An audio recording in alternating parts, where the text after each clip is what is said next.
Welcome to everyone. My name is Charlotte Kemp. I am on the EXCO of the Professional Speakers Association, and the PSASA of Southern Africa is hosting the session tonight. Although we do have a large number of members large number of attendees who are not members of the PSA, it's not a requirement at all.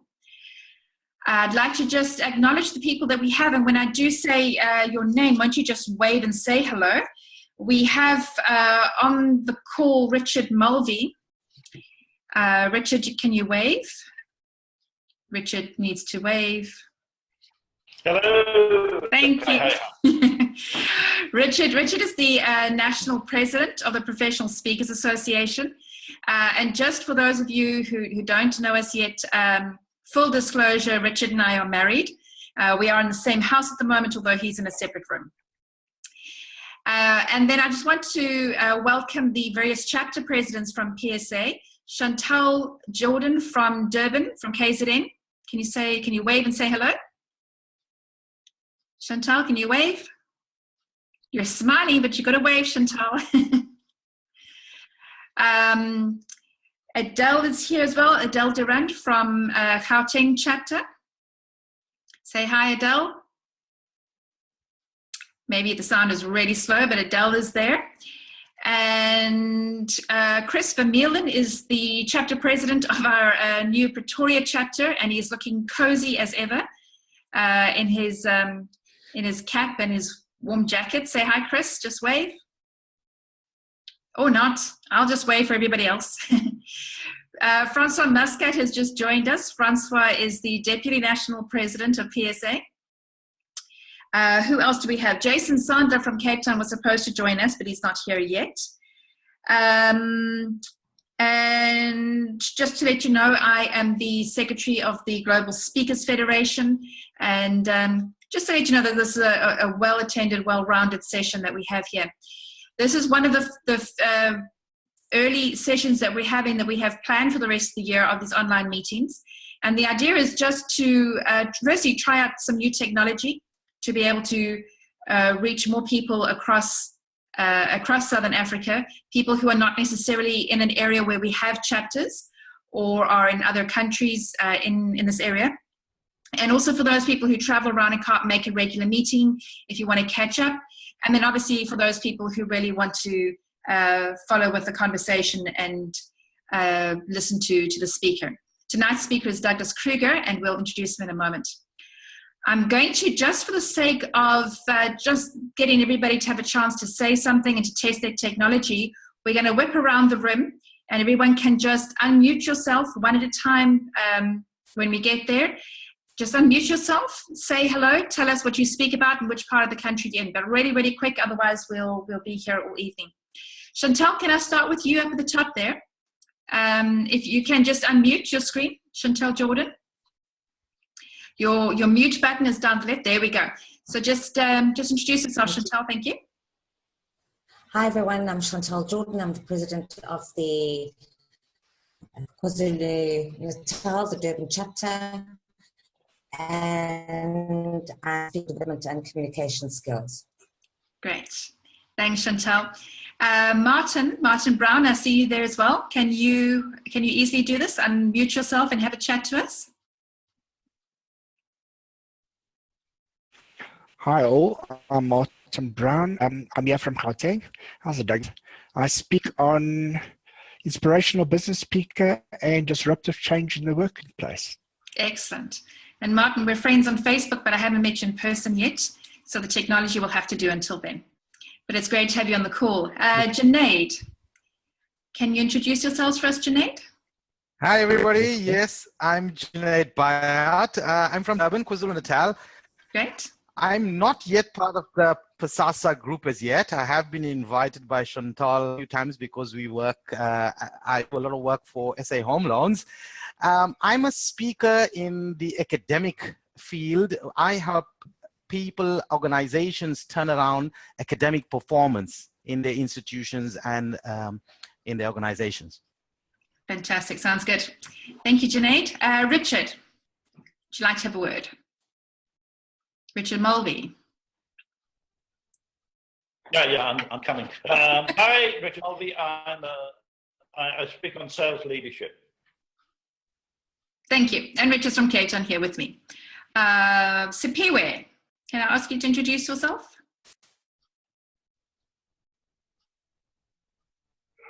Hi everybody, I'm Sipiwe Moyo. I speak out personal development and some career development. I'm a member of the PSA. Cool, thank you. And is it Marlette or Mariette? Marlette? Hechi? I'm not sure if I've said your name correctly. Hi, it's Marlette. Marlette, thank you. Marlette, yeah. I speak as Molly in the mountains because my nickname is Molly and my surname actually means from the mountains. Oh, cool. I'm a Gauteng inspirational speaker on over changes and goals. Great, thanks Marlette. Alta Odendaal, can I ask you to introduce yourself, please?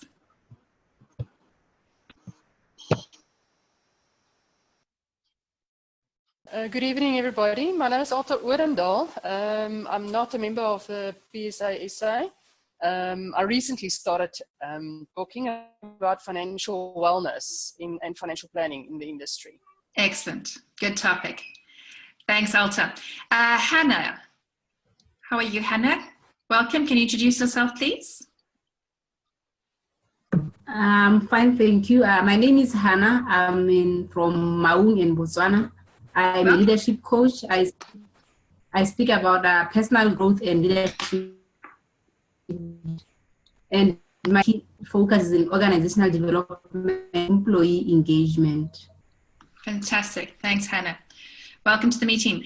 Adele from Gauteng.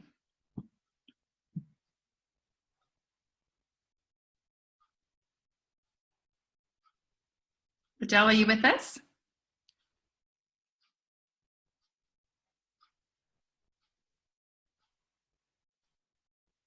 I'm not sure if it's mine or yours that is slow.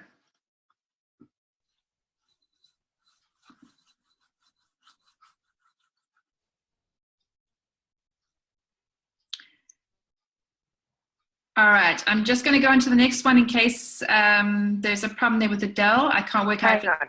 There we go. Hang on, can you hear me now? Ah, yes. Okay, sorry guys, wrong speaker set. Sorry, Right.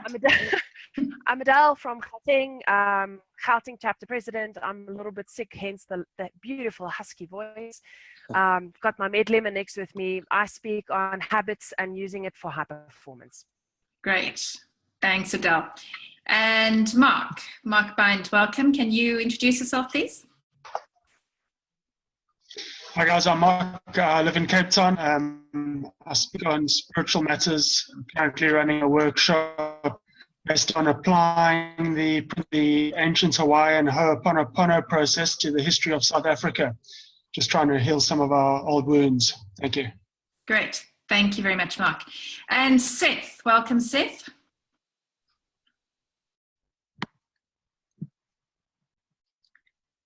Folks, for those of you who joined us, there we go. Carry on. I'm Seth Randall. I'm not yet a member of the PSA, but very interested in becoming one. I'm starting out a career in speaking, having been in the training and coaching industry. I currently coach on transformation and entrepreneurial vision. Thank you, Seth. That's great. Rod Jones, can you introduce yourself for us, please? There we go. Hi all, Rod Jones. My passion is call centers, and I do work in executive keynotes into the boardroom and motivational talks to call center agents. Nearly 40 years in this business. Wow. Great to be here. Thanks, Rod. Chris Vermeulen, can you rouse yourself from your comfort and chat to us, please? Hi, I'm Chris Vermeulen, and I speak on emotional intelligence and leadership. Great. Thanks, Chris. And the new chapter president of our Pretoria chapter. I think we just lost somebody, but let's go back to Lorraine Jenks. Hi, Lorraine. Hello, everybody. I've got a flu, Adele. It's 10 days. Just hang in there. They call me the Green. I'm a specialist in sustainability, climate change, and ethical food. And I'm actually an inspirational speaker, not an academic. I've given that up. Changed mindsets. Thank you. Thanks, Lorraine. Hi, Francois from Gauteng, but you are currently in KZN, I believe.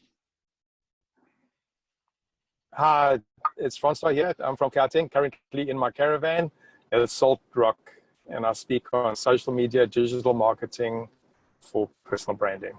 All right, great. Thank you very much. Leanne Mayer. Hi there. Hi, good evening. I'm not a member yet, but I'm very interested. I'm a mentor and coach for executive personal assistants, and I speak on personal branding, leadership, and communication. Marvelous. Leanne, what part of the country are you from, or the world? I'm in Gauteng, Pretoria. Okay, very nice. Good.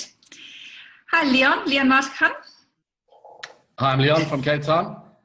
I speak on business growth and conversion optimization, how to optimize your business to grow your profits. Great. And Leon just did a very, really interesting presentation at the Cape chapter last week. I'm sorry I missed that. All right, and we have a Marissa without a picture. Hi, Marissa. Hi there, my name is Marisha. I'm a De Martini Method facilitator, and I help people to see that everything in life is balanced. And I am also an ADHD expert. I'm very passionate about helping parents realize that ADHD is not a life sentence. It's actually a blessing. That's marvelous. Good topic. Thank you very much. All right, folks, we've gone through the introductions. We're going to move on now to our speaker, Douglas, who's sitting very quietly, and I haven't even asked him to introduce himself yet, but he'll have a chance to talk. What I'm going to suggest, because we are having a couple of unstable internet warnings here, I'm going to mute everybody and then just, actually everybody is muted, so that's fine. It's just Douglas. If you'd like to turn off your video, that'll be fine as well. I do have some nice screenshots that we can share. But if you all turn it off, then Douglas will be speaking to a whole lot of black screen. So we'll keep on a couple of pictures to keep Douglas company. Now, we've known Douglas for a very long time through the PSA, and I've known him through Toastmasters. Douglas is highly regarded in the work that he does. In fact, privately, and we don't want this to be a members joke, but we do kind of tease each other behind Douglas's back about his marketing. And there's a little saying when it comes to how any other speaker is marketing themselves, we say, now what would Douglas do? So he's a bit of an example to us. One of the things Douglas has managed to do very well is to start writing books, which is what he's going to speak to us about. We all know that writing books is important, but Douglas has taken it to a different level, and he has a really good contract with Penguin Books. And what Douglas explains is that the books kind of inform his speaking, and then the speaking informs the books. He ties them up nicely together, and having books in a sense like that the way he's done it, just means that he's been able to escalate his whole speaking career. So Douglas, I'm going to turn it over to you. You've got about 20 minutes or so to speak, and then once we're done, we'll handle some questions from the rest of the room. Thanks, Doug. Fantastic. Thanks so much, Charlotte. How's the sound over there? Is that all right? It's all good. Okay, fantastic. Well, good evening, folks, and thank you very much for joining us for this session. I've called my presentation tonight, Shelves, Why Speakers Should Write and Publish Books and How to Do It. And you're seeing me in front of my own green wall, and it's a simple little speaker's trick. I used to use a green screen for a while, but I found that the ruffles actually became a problem. If your spouse will allow you to paint an entire wall in your home, that solves that issue right there. So that's what you're seeing in the background. Yeah, so for my 20 minutes, I'll quickly outline some of my own publishing history, including some ups and downs and lessons I've learned along the way. And then we'll look at some practical insights into writing a publishable book first, and then getting it published successfully. And afterwards, in the last few minutes, we'll cover a couple of ideas about publicizing it after the fact and keeping the marketing going. So a very quick overview of my own publishing life. I'm up to 7 nonfiction books now. The first one was published in, I think, 2006 by a publisher that I worked with only once, and I actually had quite a bad experience with them. And I'll get into a bit of detail on that too. After that, I self-published a book, and following that one, my third book was then commercially published once again. And that becomes quite a big debate among speakers as to whether you want to self-publish or go the commercial route. And I would strongly recommend going the commercial route. My reasoning is this: there is honestly not a great deal of income to be made in publishing books in South Africa. We're a very small market. The real gem to this one, the value in it, it lies in the credibility and how it helps us to gain media publicity and to position ourselves in the landscape. So the money is nice, and I'll talk numbers as well. It can be a car payment here and there, it can be some petrol money, whatever the case might be, but you certainly can't, in this small market alone, run a full-time career just by publishing books. So financially, think of it as a nice to have, but it is more than that. It's also part of your positioning. Now, looking at this specifically from a speaker's perspective is quite an interesting thing. I received an email a couple of weeks ago from a young aspiring speaker who had an interesting topic for a book. And his whole goal was to break into the speaking industry and to use the book to position himself as a thought leader. And the idea that he ran by me, having been working in recruitment for a while, he was very au fait with the mistakes and missteps that people make when they are applying for new jobs. And he wanted to write a book about how to be interviewed successfully and how to get new jobs. And I responded to that and said, in isolation, a book like that is not a bad idea. You may sell many copies of them on the shelves, but from a speaker's perspective, it is entirely the wrong positioning. Because consider, when are you ever going to speak to a group of unemployed people? It's not a target market. And frankly, when is a CEO or a divisional director ever going to hire a person to speak on the topic of how to be interviewed successfully? Now, with a little bit of creative thought, you can switch that topic around and use it to position yourself incredibly well. And what I suggested was that he look at it from a CEO or a divisional director's perspective. And that would mean write a book about how to recruit talent from the millennial generation, or how to recruit the right kind of talent to keep you ahead in this new economy, or something that would apply to the kind of person who books us as speakers. So realistically, you do want to put a little bit of thought into the nature of the book that you published. The very first book that I had published was a simple little one on public speaking. I had entered and done reasonably well in a few Toastmasters contests, and the first one was titled 50 Ways to Become a Better Speaker. Now, it was a little bit of a disaster in the background, in the sense that the publisher did assign a marketing manager to my title, but I never met with the guy, never heard from him, didn't do any interviews, there was no marketing, no publicity. They literally left me in the dark. And because it was a first-time book, I wasn't aware of what the process should look like. Now, I'm very fortunate at the moment to be working with Penguin publishers, and I must say they're very good with this kind of thing. They're very into their media, their publicity, sending speakers and authors on interviews and road trips and things like that, and that makes a very, very big difference.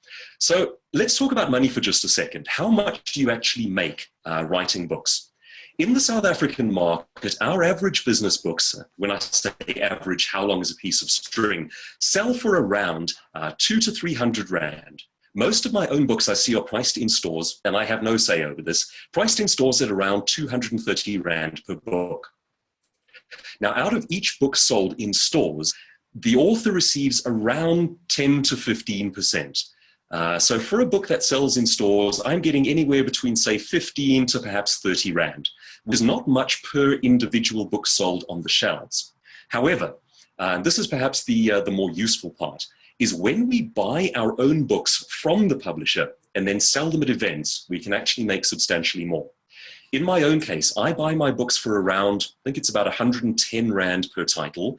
And if you then sell them at the same price that you would sell in stores, which is say around 220 Rand, you're looking at well over 100 Rand's profit in each case. And of course, you can offer discounts for bulk, things down those lines. So in practical terms, it means that if you want to buy your own books, say you want to buy a batch of 100 books ahead of a conference, you're going to have to spend around 10,000 Rand to do that. but there is another 10 to 15,000 rands profit implied in that after the fact. It may take you a while to recoup that, but it's well worthwhile down the line. So there is money to be made if you're creative about it. And of course, what you do want to try to do is to sell the books in bulk. I've had some small scale successes with that one. I've heard of South African speakers who have sold 1,000 books at a time, but honestly, that's very unusual. The best that I've ever had was, I think if I remember correctly, it was for Gibbs, buying about 250, 300 books in one go. And that's pretty good. You then obviously offer a discount on it, and it's well worth their while. It gets you out there into circulation, and you can earn a fair amount of money on that. But really, money is not exceptional in this market, and it's more about the positioning. So how do you approach a publisher? How do you actually get your book published in the first place?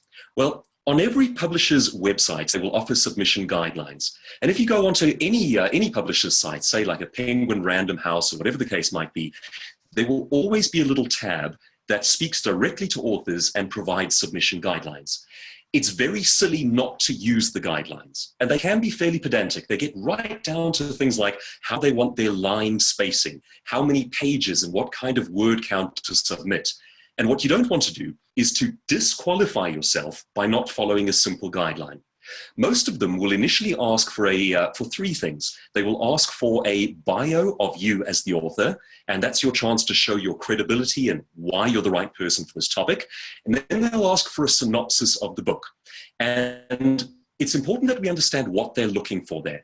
They really want to know that the book will sell. They are, after all, a commercial entity. So the synopsis should be persuasive in nature. It's not just a description of the book, it's a description of why the book will sell. And we'll also go into a little bit more detail about what exactly they're looking for there. And then generally speaking, the third thing they'll ask for is either the first chapter or perhaps the first 3 chapters. And these days you can send these things in by email. They used to ask for it by hard copy only, but fortunately they accept by email these days. And the process after that is generally, it's about a month, and hopefully you'll get a response. The response will tend to be very hesitant and very cautious on their part initially. So you'll get a letter back saying, we haven't disqualified you yet, send us another sample chapter or 2. At that stage, they're looking for credibility and for professionalism. So the submission guidelines are on the websites, do follow them. What are they looking for? They're looking for a number of things, and one particular thing works well in our favor as speakers. They are looking for people who are willing to sell their own books. Now, this may sound strange, but most authors are not willing to do media interviews. They're not willing to speak on the topic of their book, and they're not willing to use social media to sell their own titles. Now, opposite, if there's a camera, I'm going to jump in front of it and hold my book up and wave and smile. I'm that girl who points to the refrigerators, and they value that.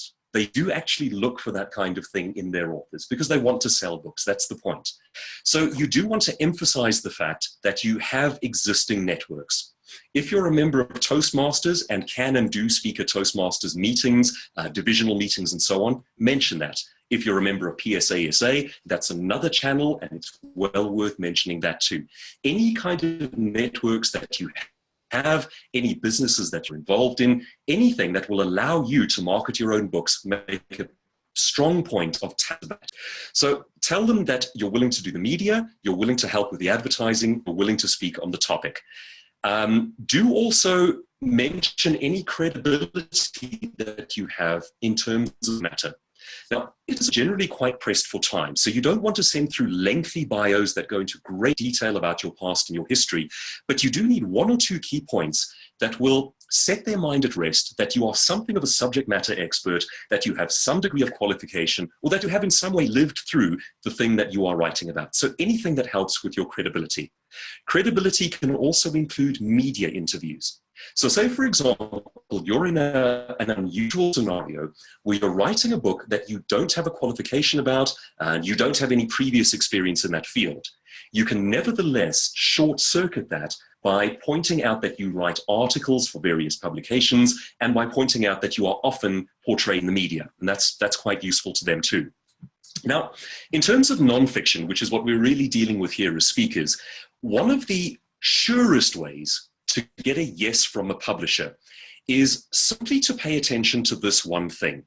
they will ask you a question that has two sides to it. And it's important to understand both sides and what they're looking for. They're going to ask you how your book relates to similar books that have already been published, and they're going to ask you how this book is different to the books that have already been published. It's quite important to understand what they're looking for. There are two opposing dynamics and two opposing ideas. On the one hand, they're essentially asking you, have you read everything else on this topic? Are you up to speed with all the latest thinking? Do you know what has already been said about this arena, this area of life? Then on the other hand, they're saying, how are you taking it one step further? And folks, I really believe that that's the key to this one. They want to know that you can advance the knowledge in this field, that your book is not just a repetition or a rehashing of everything that's come before. So if you can convince them that you're aware of all the existing literature, but your book takes things one step further in any way, it doesn't have to be a quantum leap, just a small step forward. That's the key to really getting their attention. And for my money, I think that's the most important thing that new authors need to know, and the single most important dynamic in terms of getting published. So what has been written before? How do you plan to move the body of knowledge one step forward? That's incredibly important. Now, in terms of the actual writing of the book, how do you go about it? How do you structure it? For many people, when we think about the idea of writing a book, it really is like climbing a mountain. And it's this vague mountain. We don't know where to begin. We don't know what our first steps might be. And actually, it turns out, in reality, it's a fairly simple process. It is very similar to constructing a keynote presentation as a speaker. Here's the simple boiled down formula. You have a number of points that you need to make, and you need to make each point come alive with stories and examples. And folks, that really is it. I mean, you can organize that into all sorts of complex patterns, and you can go into great depth with it, but really it's the same structure as speaking. It's make a point, tell a story. Make another point, tell another story. And if you study any of the really successful self-help or business or growth books, you will see that pattern from one end to the other. It's what Malcolm Gladwell does. It's what Rich Dad does. Any of the best-selling books, they really do simply follow that formula. Now, when we talk about telling stories, exactly the same as in the world of public speaking, they don't have to be grand stories. They can be very simple ones. And I have a little bit of a list of the kind of things that you can use. Stories can be simple incidents that you've witnessed personally. And I really mean simple. It can be, I was walking through a mall one day when, and that can help to illustrate and make it come alive. Then you can add things like complex case studies with far-reaching results. Now, of course, once again, you don't have to have done the case study, but you have to have done a bit of a literature search to be aware of the case study. So talking about that case study and telling it in story form creates another story that illustrates another point. But again, it doesn't have to be as complex as that. You can even tell anecdotes and stories from history. I mean, one very quick example, in my book on innovation, I talk about the story of the founding of Lamborghini. And Lamborghini has a fascinating founding story. Realistically, what it boils down to is the folks at Ferrari would not listen to a customer complaint by Dr. Lamborghini. And he became so angered by this that he vowed to start his own sports car company. And in fact, that's how they started the organization. So that's a wonderful story. And it's one that a number of people know, but it's the telling of the story that matters. And it gives you one more opportunity for a means by which to make your point come alive. Other things that you can do, here's a very useful one, particularly for us as speakers, coaches, and trainers, is to tell a hypothetical story. So a hypothetical story will take this basic format. You would put the audience, in other words, the reader, into the driver's seat. You would address them as though they are the primary character. And you might say something down the lines of, so this is the scenario that comes up. You face this situation and this is what happens to you. Here's how you used to react in the past and here are the results that you used to get. But now you try implementing this new idea into your life. You wake up one morning and attack this situation in the following way. This is what happens to you and these are the results that you get. So that's a wonderful way to incorporate storytelling without even having to have a real story. It's a hypothetical that puts the audience into the driver's seat. And those are particularly good for any kind of self-help or personal growth books. They work incredibly well. You can also quote other books. Now, here's the key to that one. You can, and the publishers are okay with this, you can spend a page or two, even 2 or 3 pages, describing a story or a point from someone else's book. But what you can't do is quote more than 2 or 3 lines at a time. So it's quite acceptable to say, as Malcolm Gladwell said in Outliers, a family wakes up one day and you explain the story. You can spend quite a bit of time and space in your book doing that. But what you can't do is direct quote more than 2 or 3 lines at a time. They get a little bit antsy about that one. So again, there, another example of how you can build stories into your books. Quote another book that helps to move the information forward. So those are just some examples, but really the simple idea is make a point, tell a story. Make another point, tell another story. And for my money, really the best books out there plunge you deeply into a complex story right from the word go. In fact, a book that I've been strongly recommending to speakers, teachers, trainers, anyone who has to persuade other human beings is called Made to Stick. Made to Stick. And the authors are Chip and Dan Heath. Now, any of my friends from the Professional Speakers Association know that I'm hooked on audiobooks. A couple of years ago, I downloaded an app called Audible, like the word audio, but audible. And you can then download audiobooks and listen to them in the car, in traffic, in gym, whatever the case might be. And I listened to this one as an audiobook, Made to Stick by Chip and Dan Heath. And it is riveting in terms of showing you ways to make simple stories fascinating. And I'll just give you one example from the book. They say, turn a story into a mini mystery. They give the example of a lecturer talking to a group of school kids, and his whole lecture was about the nature of the rings around a planet. And the question was, what were they made of? Now, if you think about that in simple terms, you could come out right up front and give away the answer. They are made out of X. But he didn't do that. What he did was he told the story about 2 groups of scientists on opposing sides of the globe. One group was convinced that the rings were made up of ice. The other group was equally convinced that the rings were made up of dust. And then he spent the next 30 minutes talking to these kids about this war that broke out between 2 groups of scientists, each trying to prove their point.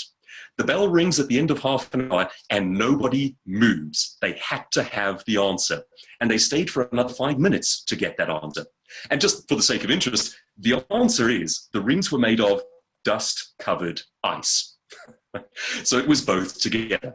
But what a simple little idea. Turn a story into a mini mystery. And by doing so, you heighten and you lead people on an emotional journey. And that is just one of the incredibly clever techniques I teach in that book. So go grab that one if you can. Made to Stick, Chip and Dan Heath. So the heart and soul of that is find ways to make each point as vivid and lifelike as possible. Like speaking, it's about theater of the mind. It's about getting people to live emotionally, to see pictures, and to go on a journey with you. And unless you're telling stories, there's no journey to go on. So each of your points comes alive with a story. Now, how big should a book be? Well, it is a difficult question to answer, but I can give you some basic parameters. For a business book or a self-help book, if we might call a book average sized, I would say that the minimum is about 50,000 words, and the upper scale to that is about 70 to 80,000 words. Now, you'll notice that I'm doing this in word count and not in pages. And it's little details like that that jump out at publishers. When you submit your manuscript, you talk in word count because that's the language that they use. So forget the idea of pages, think in terms of words. Stephen King talks about writing about 2,000 words per day. And honestly, that's not an incredible amount of productivity, but it's the sustained productivity that has led to the number of books that he has today. James Michener at one stage, the author of historical fiction, used to write around 7,000 words per day. Now, I don't know about you, but I could do that once, but I couldn't do that 2 or 3 days in a row. It's a very good idea to do a set word count per day. And if you can manage between 1,000 to 2,000 words, that's a fair amount and it will add up very quickly. So once you have about 50,000 words minimum and around 75 to 80,000 words maximum, you have a book on your hands. You can go lower than 50,000, but it's going to be a very small book, might be difficult to sell to publishers. Here's one of the strange reasons why that's true. They like a fairly thick spine because it stands out on bookshelves. They are, after all, a business. So 50 to 70,000 words is about average, it's about right. Now, before submitting your manuscript, I strongly recommend editing repeatedly. And I really believe that this is one of the great shortfalls of self-published works, is that people don't submit them to an independent publisher. The one and only non-commercially published book, self-published book that I did, I co-wrote with a friend and author named Tony Cross, and the two of us chipped in money to actually pay for a professional editor. And I cannot express strongly enough the difference that that makes. Even having written and published a couple of books now, I know what editors are looking for. I would not allow one of my books to go out without going it through independent eyes first. Honestly, for an author, it's like walking out without your pants on. It makes the world of difference. The best editors, I find, are non-intrusive and tend to just winnow things away. So for me, in a best case scenario, if I submit a manuscript that's 55,000 words long, what I'd like to get back from the editor is a 50,000 word manuscript in which they've changed almost nothing. So just tighten it, make it more concise, make it shorter, sharper, and punchier. But editors are worth their weight in gold. We get so close to a manuscript that we cannot see our own errors. And I also find for myself that I write non-sequentially. So I don't necessarily start at the beginning and write from one end to the other. I jump around. And what I then tend to do is I lose track of when I introduced a concept. So I may refer to it many times throughout the book. And the odd thing that happens is the first time it appears, you write about it as though you've already introduced it. 3 instances later, you introduce it for the first time. And it's those kinds of things that editors pick up on, and well worth their while. And if you do publish by yourself, do make a point of actually paying for a publisher. Now, once you've written your book, and once you've gone through the whole strenuous publishing process and you're waiting for your baby to come out, which is a frustrating thing as well, because it can take the better part of a year. The longest I've ever waited for a book to come out was literally a full year after completion. I've got one now that's coming out in about 2 weeks from now, at the beginning of next month, and another one that is written to completion, and I'll have to wait until January of next year before I actually see it. And what's odd about that is that there are certain things that talk about, say, innovation, Elon Musk, space travel, that might be outdated by then. So it's actually a little bit worrying. But let's say that you've waited for your book and it's out on the shelves, and there it is in all its glory.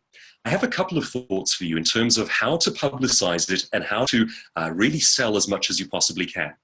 The first one, and this is really true of anything to do with social media, is don't just advertise once or twice. Instead, tell a gradually unfolding story.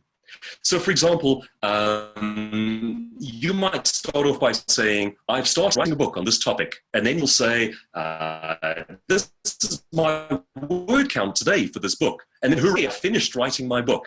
And this because you accepted. Then it's, here's the cover of my new book, which I actually did today. And then after that, you shamelessly take photos of books on shelves, and you get other people out there to take photos of books on the shelves where they see them. And then you take photos of yourself doing a media interview. And there again, you tell an unfolding story. Tonight, I'll be on 702. Now I'm at 702. Here's a picture. It's me in bed after a wonderful interview at 702. Yeah, keep it going. So the idea is gradually unfolding story in order to really get as much mileage out of every instance as you possibly can. And of course, then be as willingly possible to do media interviews. Do them at the drop of the hat, do them on Sunday nights, whenever you're called upon to actually do them. Now, the second thing you can do in terms of publicizing your book and marketing it effectively is, as a speaker, mention it to your clients and do it right up front. So say, for instance, you've received that email asking about your availability for a certain conference, certain date, and you've responded with your fee. Part of your fee, mention straight away that you have books available on the topic. Now, we think of that initially as almost a little sort of shameless and tacky. But honestly, for conference conveners and for heads of divisions and CEOs, They want the extra value. If they're already spending that much money on you as a speaker to present on that topic, they want that topic to really hit home. So if they can send books home with their delegates, add them as gifts to their goodie bags, you are adding so much more value. Charlotte's having a difficulty with her connection, which is very strange because we're in next door rooms. There you go. In any event, that was excellent. Thanks, Douglas. And there's some time for questions. Put up your hand if you have a question. Anybody? Any hands going up here? Yep. Superior is live. Just a quick one, Doug. I've written 2 books, self-published, and I think I've outgrown the self-publishing issue because of the same credibility that you are talking about. Is there a way, firstly, that I could convince a publisher to republish books that were self-published? Maybe let me stick to that question. Okay, excellent question. Can you get a self-published book republished by a commercial publisher? The simple answer is yes. The first book that I had published with Penguin was Own Your Industry, How to Position Yourself as an Expert. And that one was originally written and published as a self-published book. What I did was I took the original book, submitted it to a professional editor and sort of up to the level of the thing. And then I sent that manuscript through to Penguin. And Penguin don't care to, or publishers in general, don't mind too much so long as a self-published book hasn't sold in large numbers. So if it's been in bookstores, you've got a problem on your hands. If it hasn't, realistically, it's on nobody's radar. So what I would do is just re-edit it, get it looking really good, and send it off as a first-time submission. Just a quick follow-up. So I know that when you did that with Own Your Industry, when you send it to Penguin, it almost like changed the topic slightly. Would you recommend that? Yeah, well, it changed the size as well. It started off as a self-published book at about 40,000 words, and I then increased it to about 55,000 words. That said, the reason for the increase in content was because I'd been speaking on it for a couple of years. And as you know, your keynotes tend to evolve over time as you have more and more thoughts about that. So Penguin didn't have input into the content per se. I just had more time to evolve it. Although I will contradict myself there and say one thing that Penguin noticed that I hadn't is they came back with a very valid concern. They said, most of your experts are male. They said, we'd like some examples of women. And as a male writer, it hadn't even dawned on me that I had populated an entire book with male examples. So it's little things like that that publishers and editors know that we may not even think of. Okay, thank you. Good. Thank you, Superior. Those good questions. Anyone else? You can literally physically raise your hand, or you can send us a message in the chat box. Yes, Rod. Thank you, Rod. Do you want to unmute yourself? Yeah, hi all, and hi Douglas. Really great insights there. Thank you very much indeed. The question of e-books versus hard copy books, I find that a fascinating model in today's environment. And I'm looking to make my book, which is about 90% finished, available only as a downloadable e-book in order to get the database. So your views would be highly valued. Thank you. Fantastic, thanks, Rob. Penguin actually do the uploading of the ebooks on my behalf, so I don't have to do that, which is an absolute joy and a pleasure. I found I don't drive a lot of traffic to the ebooks, but my experience has been that in South Africa, at least, they don't seem to sell terribly well. People prefer the hard copy. They like to be able to sign a book and so on. But it really comes down to your goal. And as you say there, Rod, if your goal is to actually drive a database, it certainly is the way to go. It also helps you to traverse boundaries. If you get the opportunity to speak internationally, what's wonderful about that is physical books are unbelievably heavy to carry with you. And it really becomes an extreme problem in terms of weight. You can carry such small numbers. If they're available for download globally, it extends your reach absolutely massively. And I think the point there is really to do exactly what you're mentioning, which is to drive traffic, get the databases and so on. And I think if you're doing it that way, it's probably a very good idea. Thank you. Thanks, Douglas and Rod. All right, we'll take one last question from Adele, and then we'll wrap up. Okay, Adele and then Seth. Thanks, Adele. Right. Hi, Doug. You and I had a conversation a couple of months ago about Audible, and I thought maybe you could just share your views on Penguin and the fact that you had one of your 2 books on Audible just for the rest of them, because I thought that was quite fascinating. Great stuff. Thanks. Where you Mel. said Actually, they didn't really care. I love audiobooks. I'm absolutely addicted to them. So I made a point of getting hold of Audible, the actual organization, and saying, can I submit my books? I have recorded one of my books onto my computer already using a high-end microphone and reasonably good sound dampening in my own home. And I submitted it to them and they said the quality is good enough. So you can actually do it that way and save studio costs. Now, the odd thing with Audible is that they view you, the author, as a publishing entity. So they see you as a publisher, not as an individual author. And the distinction, the difference that makes is this: until you have at least 6 books to offer to them, they won't accept the first one. So you have to create and record a huge amount of content before they'll actually take it. Now, if you could probably short circuit that system by, say, aligning yourself with a group of other authors who each have a book and calling yourself a publishing company. I don't think they'd have an issue with that one. But I've been very slowly but surely recording my own books. And once I'm up to 6 full recordings, I will actually send it to them. Now, there's like all digital things, there's no real initial cost and it's all profit after the fact. But the amount of work is quite surprising. I think it takes longer to record an audiobook than it does to write the book in the first place. Okay. Thanks, Adele. Good question. Seth, you have your last question. Thanks a lot, Doug. That was great. I just wanted to ask, how would you go about balancing the need for something to be relevant with the fact that it needs to be timeless if it's going to be published a year or a year and a half after you start writing it? How do you sort of manage that balance? Yeah. Seth, it's an excellent question, and there's no simple answer to it. It's quite tricky. In fact, the book that's about to come out in 2 weeks' time is a very South African book, and I've written it to be a South African book. But in a similar vein to what you're asking, the one that comes out after that, I've tried to make it non-specific to a country, with the goal that hopefully I'll be able to republish through other branches of Penguin around the world. And it just comes down to being conscious of that fact while you're writing the book. So the stories and examples that I've used, I've tried not to talk in rands. I've tried not to use things that limit the book to a location. So I think the same principle would apply to what you're asking is, if you're trying to get around time periods, you're then going to have to talk about ways of thinking rather than specific activities.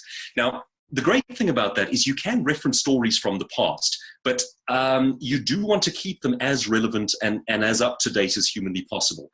And honestly, it's a tricky one because the book will tend to come out about a year later. So you want to quote things that are as up-to-date as humanly possible, but at the same time, have it in the back of your mind as you're writing that you don't want things that limit it. Let's take a practical example. Say you're talking about Elon Musk and his rockets landing back on Earth. You don't want to end with a conclusion like it will never happen, because that could be invalidated. So perhaps the way to attack that then is to say, don't write anything that could be invalidated. Stick to principles that are actively going forward. If that makes sense. Good. Thank you very much. All right, Douglas, we want to thank you. That was fascinating. Some really good, insightful comments that you made there. And I think from your vast experience, you had a lot to share with us that most of us who do self-publishing hadn't thought about. So thank you very much. We'd also like to welcome Andre, who joined us a little bit late on the call. How's it, Andre? Hopefully we have recorded the session well enough and you can catch up on the parts that you missed. Folks, we have just literally a few minutes left before we wrap up. And I want to know if there was anything that anyone wanted to share with us. Maybe an idea. Yes, Junaid, what would you like to share with us? Just unmute yourself. Yeah. Thank you. There we go. Excellent talk, Douglas. Very well done. I liked your framework there. Guys, just to share with you, I'm a new speaker. I'm the new kid on the block. And what I did, I only got into speaking around about 2009, 2010. But in this time, I was able to get on national television. I have my own radio shows with a few radio stations. I'm even a lecturer at UKZN. Now, how I did this was, at one of my very first workshops in 2010, I actually sent the entire, I recorded it. I paid about $3,000 at that time.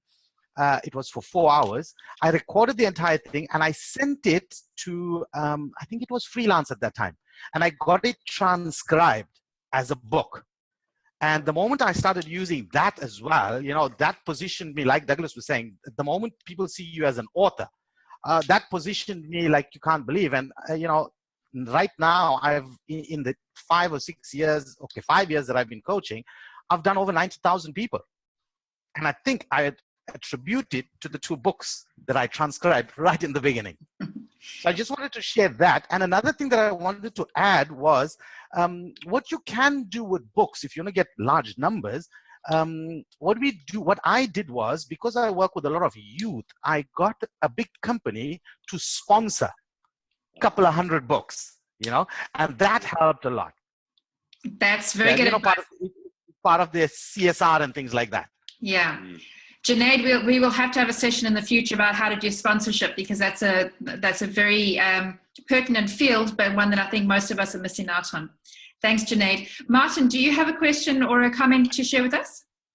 Yeah, I just want to ask Douglas a quick question. Douglas, if you have to go about writing a book that is more personally orientated, autobiography type style, or taking a story and elaborating on that, would you change the style of writing? Which style would you actually use? Yeah, if I was going the personal route, there are 2 things that I would want to do in excess. I would want to draw tears and I'd want to draw laughter. And I think, as with good speaking, the greater the rhythm between those 2, the more you take people on a total emotional journey. So, you know, the best speeches, the best story examples, and some of the best books have that kind of bittersweet humor to tears, humor to tears, humor to tears. And we don't want to get stuck too far in one or the other. It really is the contrast between the 2. And that's when you let people in and you use a very conversational style of writing. Good answer. Thank you very much. All right. Any last comments, questions? Nothing. All right. Folks, I want to thank you very much for sharing this time with us. Right. Okay. I'll give you the very last one, right? And then we're going to wrap up. Thank you, Charlotte. I think just really compliments to you and the team for putting this together. I think it's a great format, and I look forward to the prospect of there being many, many more, and many, many more learnings such as this. And Douglas, thanks a million. That was really valuable. Thank you, sir. You're most welcome. Thank you. Great. Thank you, Rod. Thank you very much. All right. So on that note, the next one is on the 3rd of August. It is our voting day. We're just double checking that it's going to work for our speaker, who is Graham Codrington, international, one of our busiest speakers. And he's going to be speaking about how to get international speaking gigs. Now, international is strictly outside of South Africa, and we have got plenty of countries like Botswana and Namibia and Zimbabwe around us, and other places where we can go. And I think, I honestly believe, and I had this discussion with my mastermind on Friday, even if you do not intend to speak overseas, having a conversation about positioning yourself as a global or an international speaker, having that conversation, having that thought pattern in your mind, allows you to position yourselves better within South Africa. So even if you think, oh, this is way beyond me, this isn't what I want to do, I urge you to attend that session. Graham will have a huge amount of value to share with us. The session after that, Monday the 15th of August, that will be with Richard Mulvey, and Richard will be sharing with us how to monetize our intellectual property.